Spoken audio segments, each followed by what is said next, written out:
नमस्कार दोस्तों, स्वागत है आप सभी का आपके अपने ऑनलाइन इंस्टीट्यूट अवगत पाठशाला पर। हम लोग रेलवे एनटीपीसी और ग्रुप डी का प्रीवियस ईयर क्वेश्चन सॉल्व कर रहे थे। उसी श्रृंखला में हम पुनः उपस्थित है आपके समक्ष कुछ नए क्वेश्चन के साथ। तो चलिए शुरू करते हैं आज का सेशन। आज का हमारा पहला क्वेश्चन है, इनमें से किस देश में सबसे छोटे सिक्के को पैसा नहीं कहा जाता है? Option A Bharat, option B Pakistan, option C Nepal या ऑप्शन डी श्रीलंका। और इसका सही आंसर है ऑप्शन डी श्रीलंका। भारत, पाकिस्तान, नेपाल और श्रीलंका इन सभी का जो मुद्रा है वो रुपया है। जैसे भारत का भारतीय रुपया, पाकिस्तान का पाकिस्तानी रुपया, श्रीलंका का श्रीलंकाई रुपया। लेकिन श्रीलंका में जो सबसे छोटा सिक्का होता है उसको हम लोग पैसा नहीं कहते हैं। तो चलिए अगले क्वेश्चन को बढ़ते हैं। आज का हमारा अगला क्वेश्चन है, भारत का संविधान कब लागू हुआ था? ऑप्शन ए 26/1/1950, ऑप्शन बी 26/8/1947 या ऑप्शन सी 22/8/1947 या ऑप्शन डी 1/1/1950। और इसका सही आंसर है 26/1/1950 यानी कि 26 जनवरी 1950। भारत का संविधान 26 जनवरी 1950 को लागू हुआ था। लेकिन अगर अंगीकृत की बात पूछे या कब बनकर तैयार हुआ था तो यह 26 नवंबर 1949 को तैयार हुआ था और लागू 26 जनवरी 1950 को हुआ था। तो चलिए अगले क्वेश्चन को बढ़ते हैं। दिए गए कथन को ध्यानपूर्वक पढ़ें और प्रश्नों के उत्तर दें। भारतीय दूरसंचार नियामक ने सभी कंपनियों को अपने नेटवर्क पर होने वाली प्रत्येक कॉल ड्रॉप के लिए अपने उपभोक्ताओं को ₹1 का स्वैच्छिक मुआवजा 3 प्रतिदिन की उच्चतम सीमा की शर्तों के साथ प्रदान करने का आदेश दिया है। निम्नलिखित में से कौन दिए गए कथन के अनुसार सत्य है? ऑप्शन ए मुआवजा स्वचालित रूप से नेटवर्क और ऑपरेटर द्वारा देय है। ऑप्शन बी उपभोक्ताओं को सभी कॉल ड्रॉप के लिए ₹1 का मुआवजा मिलना चाहिए। ऑप्शन सी ग्राहक कॉल ड्रॉप मुआवजे का दावा नहीं कर सकते। या ऑप्शन डी यह नियम नेटवर्क ऑपरेटरों पर बाध्यकारी नहीं है। और इसका सही आंसर है ऑप्शन ए मुआवजा स्वचालित रूप से नेटवर्क ऑपरेटर द्वारा देय है, जैसा कि क्वेश्चन में उल्लेख है। तो चलिए अगले क्वेश्चन को बढ़ाते हैं। दिए गए कथनों को ध्यानपूर्वक पढ़ें और प्रश्नों के उत्तर दें।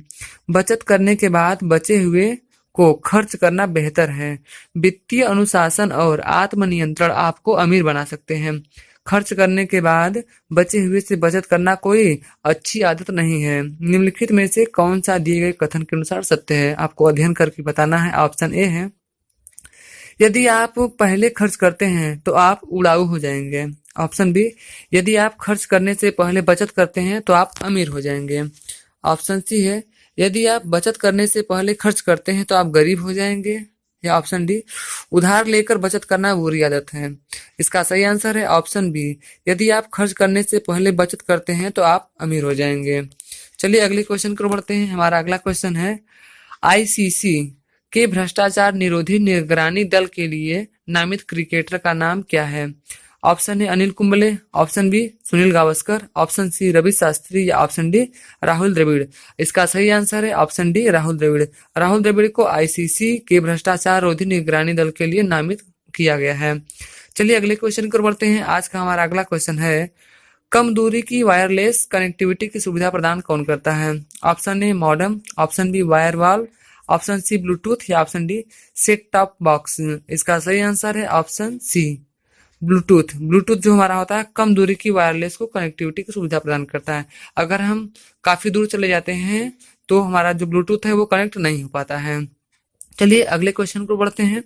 भारतीय रेल ने कहां पर किस जोन में बायोडीजल लोकोमोटिव्स की शुरुआत की है? ऑप्शन ए दक्षिण रेलवे, ऑप्शन बी दक्षिण पश्चिम रेलवे, ऑप्शन सी दक्षिण मध्य रेलवे या ऑप्शन डी दक्षिण पूर्व रेलवे।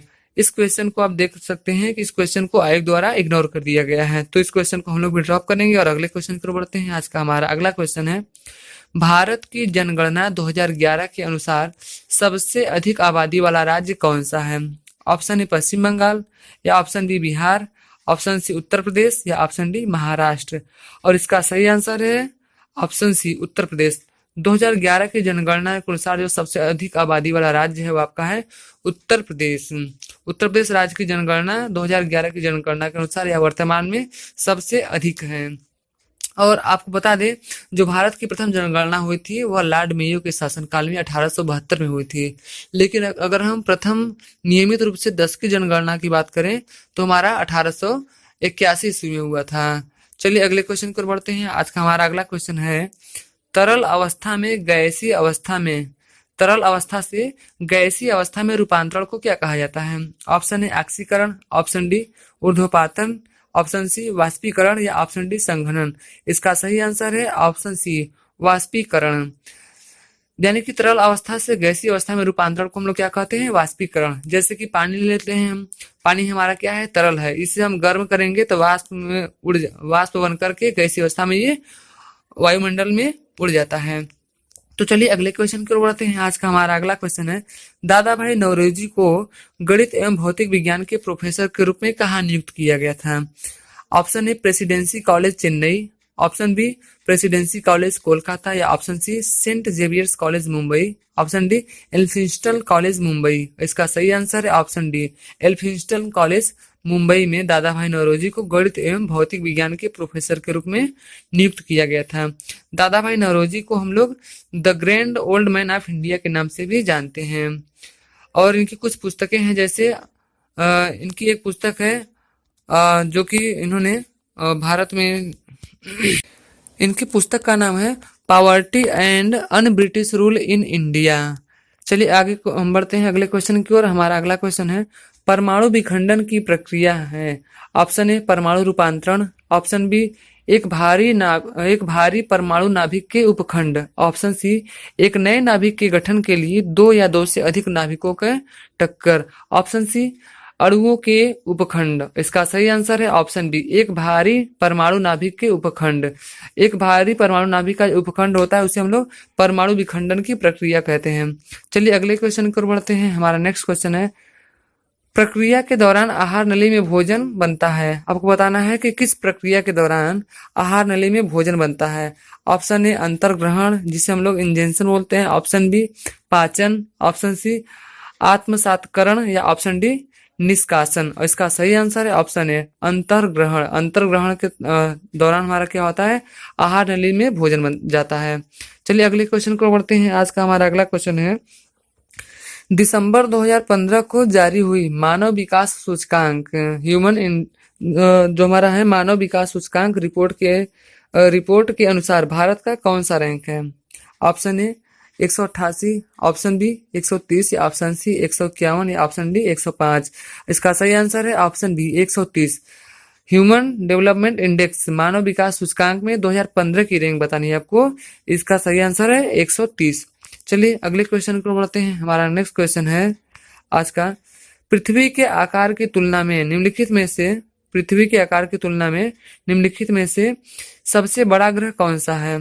ऑप्शन ए मंगल ग्रह, ऑप्शन बी बृहस्पति ग्रह, ऑप्शन सी अरुण या यूरेनस ग्रह, ऑप्शन डी शनि ग्रह। इसका सही आंसर है ऑप्शन बी बृहस्पति ग्रह।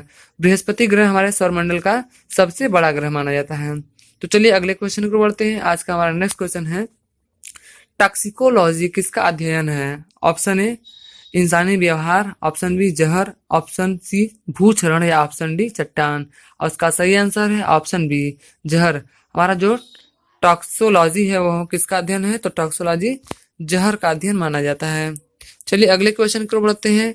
आज का हमारा वो नेक्स्ट क्वेश्चन है कि MS वर्ल्ड में कौन सी कुंजी संयोजन का प्रयोग एवं कार्य से पहले जैसा करने के लिए किया जाता है? Option A control B, option B control plus Z, option C control plus Y या option D control plus X. इसका सही आंसर है option B control plus Z. Control plus Z का प्रयोग संयोजन का प्रयोग एक कार्य के पहले जैसा करने के लिए किया जाता है, यानी कि एक स्टेप पीछे जाने के लिए किया जाता है। अगले क्वेश्चन को बढ़ते हैं। आज का हमारा नेक्स्ट क्वेश्चन है, अल्फ्रेड नोबेल ने किसका आविष्कार किया था? Option A radium, option B X-ray, option C बारूद या ऑप्शन डी सौर प्रणाली। इसका सही आंसर है ऑप्शन सी बारूद। अल्फ्रेड नोबेल ने बारूद का आविष्कार किया था और अल्फ्रेड नोबेल की स्मृति में ही अल्फ्रेड नोबेल ने ही क्या किया था? नोबेल प्राइज की स्थापना की थी और नोबेल प्राइज की शुरुआत 1901 में हुई थी। अल्फ्रेड नोबेल ने ही क्या किया था? नोबेल पुरस्कार की शुरुआत की थी। चलिए अगले क्वेश्चन को बढ़ते हैं। आज का हमारा अगला क्वेश्चन है, निम्नलिखित में से कौन भारतीय रेलवे के एक क्षेत्र या जोन को नहीं दर्शाता है? Option A SECR, option B ECOR, option C NWR या ऑप्शन डी EWR। और आपका सही आंसर है ऑप्शन डी EWR। EWR भारतीय रेलवे का कोई जोन नहीं है। अगले क्वेश्चन को बढ़ते हैं। आज का हमारा नेक्स्ट क्वेश्चन है, जड़त्व का नियम किसके द्वारा प्रतिपादित किया गया था? Option A Isaac Newton, option B Albert Einstein या ऑप्शन सी जॉन डाल्टन या नेक्स्ट है आपका ऑप्शन डी स्टीफन हॉकिंस। इसका सही आंसर है option A Isaac Newton. Isaac Newton ने क्या किया था? जड़त्व के नियम का प्रतिपादन किया था।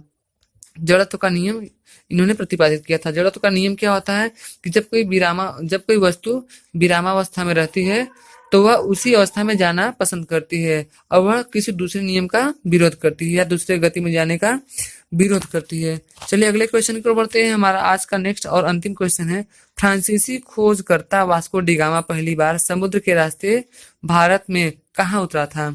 Option A Kappad Kerala, option B Alibag Maharashtra, option C Miramar Goa, option D Mandvi Gujarat. इसका सही आंसर है ऑप्शन ए कप्पड़ केरल। फ्रांसीसी खोजकर्ता जो वास्को डी गामा था वह सबसे पहले कौन से रास्ते से भारत आया था? तो कप्पड़ केरल। और ये जो आपका फ्रांसीसी खोजकर्ता वास्को डी गामा है, इसने सबसे पहले भारत में समुद्री मार्गों की खोज की थी। ये जो है अमेरिका के समुद्री मार्गों की खोज करने के लिए निकला था, लेकिन दुर्भाग्यवश इसने क्या किया? भारत के समुद्री मार्गों की खोज की। तो ये रहा आज का हमारा सेशन। चलिए आगे मिलेंगे हम कल नेक्स्ट सेशन में, तब तक